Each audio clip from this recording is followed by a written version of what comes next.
جو climate change کے حوالے سے جو ملک میں ہم اس وقت بارشوں کا جو ایک اسپیل دیکھ رہے ہیں، ایک اسپیل دوبارہ شروع ہو چکا ہے جو کہ 25 اگست تک جاری رہے گا، اور اپنے پروگرام میں بارہا ہم بات کر چکے ہیں کلائمیٹ چینج کے حوالے سے، جس میں پاکستان جو ہے وہ سب سے زیادہ وکٹمائز ہے اور سب سے زیادہ جو ہے متاثر ہونے والے ملکوں کی فہرست میں شامل ہو چکا ہے۔ پرائم منسٹر شہباز شریف مختلف فورمز پر اس حوالے سے آواز بھی اٹھا چکے ہیں، کلائمیٹ جسٹس کے حوالے سے بھی بات کر چکے ہیں۔ گو کہ ہمارا جو کاربن ڈائی آکسائڈ کا اخراج ہے وہ صرف 1% ہے، لیکن سب سے زیادہ متاثر بھی ہو رہے ہیں کیونکہ بھارت ایک طرف جو ہے وہ کلائمیٹ جو ہے دہشت گردی پر اترا ہوا ہے۔ اسی حوالے سے بات کریں گے، میرے آج گیسٹ موجود ہیں طلحہ طفیل بھٹی صاحب، کلائمیٹ ایکسپرٹ ہیں۔ بہت شکریہ سر، آپ نے ہمیں وقت دیا۔ سر بات یہی آ جاتی ہے کہ جب بھی ہم بات کرتے ہیں کہ یہ جو مزید بارشیں ہو رہی ہیں، کلائمیٹ چینج ہو رہا ہے، ہیٹ ویو ہے، گلیشیئرز بہت زیادہ جو ہے وہ پگھل رہے ہیں، سیلابی طغیانی صورتحال نظر آ رہی ہے، آپ کو کیا لگ رہا ہے کہ اتنی ہیمرنگ کرنے کے بعد بھی پاکستان کی آواز جو ہے وہ سنائی دے رہی ہے اقوام عالم میں؟ Well thank you so much for the invite and I must say کہ ہاں، پاکستان کی آواز سنائی دے رہی ہے پوری دنیا کو، کیونکہ جو پاکستان میں ابھی ہو رہا ہے، اگر آپ COP 28 کو دیکھیں تو وہاں پہ سینیٹر شیری رحمان نے ایک اپنا سلوگن لگایا تھا کہ جو پاکستان میں آج ہو رہا ہے وہ پاکستان میں رہے گا نہیں، it will transfer to you too. So اب ہمارے پاس وہ کنڈیشنز ڈیولپ ہوئی ہوئی ہیں جو مونسون میں آپ دیکھ رہے ہیں۔ Every record we have historically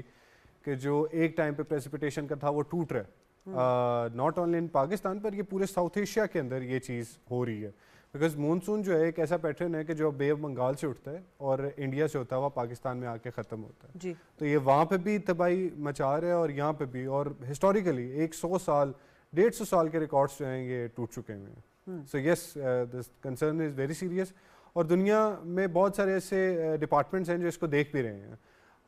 but ہمارے پاس ابھی بھی شاید وہ سائنٹیفک اسٹڈیز ابھی کم ہے کہ جس سے ہم اپنے آپ کو پروف انٹرنیشنلی کر سکیں کہ یس وی آر ورنریبل، بیکاز دنیا میں اب سب ہم اکیلے ورنریبل نہیں ہیں، اب بہت سارے اور لوگ بھی ہیں، بہت سارے اور ملک بھی ہیں کہ جو اس کنڈیشن کے اندر ہیں، اور پاکستان ان میں سے ایک ہے۔ سو ان ورنریبلٹی وی ہیو ٹو کمپیٹ، اور وہ کمپیٹ جو ہے ہماری اسٹڈی سے کیا جا سکتا ہے جو کہ حکومتی ادارے کر رہے ہیں۔ بالکل صحیح کہا آپ نے، اور پرائم منسٹر صاحب بھی میٹنگ اٹینڈ کر چکے ہیں، ایک اعلیٰ سطح کا کمیٹی بھی قائم کر دی جا چکی ہے جو ہنگامی صورتحال سے نمٹنے کے لیے جو ہے وہ اقدامات کرے گی۔ Pakistan NDMA disaster alert application بھی لانچ کر دی گئی ہے، اس سے بھی عوام کو جو ہے اویئرنیس رہے گی، لیکن سوال یہاں یہی ہے کہ ہم اپنے طور پہ تو جتنے بھی اقدامات کر چکے، جیسے میں نے پہلے کہا کہ ایک ہم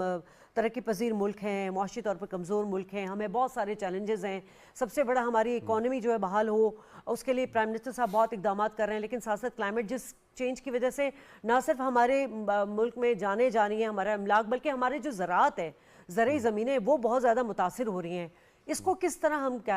مطلب کاؤنٹر کر سکتے ہیں؟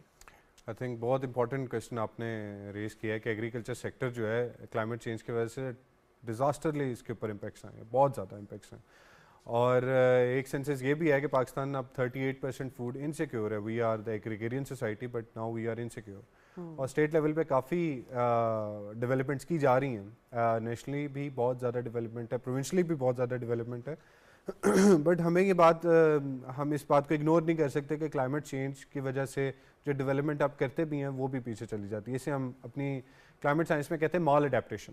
کہ آپ کوئی ڈیولپمنٹ کا اڈیپٹیشن کا میٹیگیشن کا اسٹیپ اٹھاتے ہیں، حکومت اٹھاتی ہے، but due to a natural disaster وہ ساری ڈیولپمنٹ پھر پیچھے چلی جاتی ہے۔ So this is where the phenomena of climate change comes in, اور اسی وجہ سے اسے ایکسٹینشل تھریٹ کے نام سے بھی جانا جاتا ہے۔ اقدامات یہ لے سکتے ہیں کہ ہم جو اپنی کریش کراپس ہیں، جو اپنے جو واٹر انٹینسو کراپس ہیں، کیونکہ ہم کلائمیٹ چینج کی وجہ سے ہمارے گلیشیئرز جیسے آپ نے پہلے بتایا کہ پگھل رہے ہیں، اس وجہ سے ہمارا 80% آف انڈس بیسن جو ہے یا پاکستان جو ہے وہ اس کا جو فریش واٹر ہے وہ گلیشیئر میلٹ سے آتا ہے۔ So if glacier are melting and we are still harvesting cash crops, تو اس سے بہت زیادہ ایک پرابلمٹک کنڈیشن ڈیولپ ہو سکتی ہے۔ تو بہتر ہے کہ ہم چھوٹے سیزن کی جیسے کارن ہے یا باقی کراپس ہیں ان روٹیشنز کی طرف جائیں، اور تاکہ اپنا میکسیمم جو کسان ہے وہ اپنا سرمایہ لے سکے۔ اب تو مجھے لگتا ہے کہ ہمیں اس چیز پہ بھی جانا چاہیے کہ کراپ انشورنس کو بھی کسی طریقے سے لے کے آیا جائے،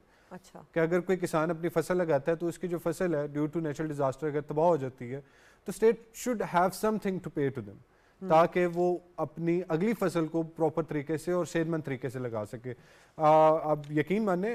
when I talk to the farmers regarding climate change تو وہ کہتے ہیں ہمارا دل کرتا ہے اب ہم چھوڑ دیں, اب ہم اس کو جیسے ہمارے ملک میں جو لینڈ مافیا وہ کنٹرول کر رہے ہیں ان چیزوں کو. I think we need to address these issues very rapidly and very swiftly, جو کہ حکومت کر رہی ہے. لیکن بات وہی ہے نا تعالیٰ کہ حکومتی سطح پر امداد بھی ایک محدود حد تک ہی ہوگی, کیونکہ جتنے سارے چیلنجز کا میں بار بار ذکر کر چکی ہوں کہ اکانومی کرائسس ہمیں اتنے زیادہ ہیں, ہم کوشش بھی کر رہے ہیں, پھر ہم کلائمیٹ جسٹس کی طرف بھی دیکھتے ہیں. آپ کو یاد ہوگا UN کے جنرل سیکریٹری آئے تھے اور انہوں نے بھی دنیا کو یہ باور کرایا تھا کہ پاکستان اس چیز کو فیس کر رہا ہے جس کا وہ ذمہ دار ہی نہیں ہے. سب سے زیادہ ذمہ دار تو بھارت ہے, جو جتنی کاربن ڈائی آکسائڈ وہ ہمارے پنجاب سائڈ سے ہماری طرف آتی ہے اور جتنا ہمیں اسموک کو فیس کرنا پڑتا ہے, ہمیں ہیلتھ ہیزرٹ بہت زیادہ ہو گئے. یہ تمام چیزیں آپ کیا سمجھتے ہیں کہ جہاں پہ بارشیں زیادہ ہو رہی ہیں ہم اس کو کیسے کیپچر کر سکتے ہیں؟ مطلب ہم اس کو پانی کو یا جن علاقوں میں زیادہ بارش ہو رہی ہے وہاں چھوٹے چھوٹے ڈیمز بنا لیں تاکہ وہ ہماری کلٹیویشن کے لیے استعمال کی جا سکے. ہاں اس طرح کے ہیں آپشنز ہیں کہ آپ چیک ڈیمز بنا لیں جہاں پہ آپ کو واٹر فلوز جاتے ہیں, وہاں پہ آپ اپنا اس کو سٹور کر لیں. بٹ اس سے زیادہ جو مین نیچرل سسٹم ہے ہمیں اس سے نیچر بیس اپلیکیشنز ہم انہیں کہتے ہیں کہ جن کو سپورٹ کرنے کی زیادہ ضرورت ہے. زیادہ تر پانی جو ہے ابزارب ریچارج ہوتا ہے گراؤنڈ واٹر کے اندر بارشوں کی وجہ سے. اب ہر جگہ ایک کنکریٹ کا جنگل سا بچنے لگ گیا. اگر ہم اس سے تھوڑا سا سائڈ پہ ہو جائیں, اگر کنکریٹ کا جنگل رول ڈالنا نہ کریں تو پانی ریچارج ہو سکتا ہے. آپ نے دوسری بات کی اکانومک ڈیزاسٹرز, تو یس اکارڈنگ ٹو اے پیپر میں اس کی پہلے بھی اس چیز کے اوپر میں کافی بات کرتا ہوں کہ ایک نیچر کی ایک پبلیکیشن آئی ہے جس میں وہ کہتے ہیں due to loss and damage کہ جو نیچرل ڈیزاسٹر سے ہوتا ہے by 2050 world GDP can have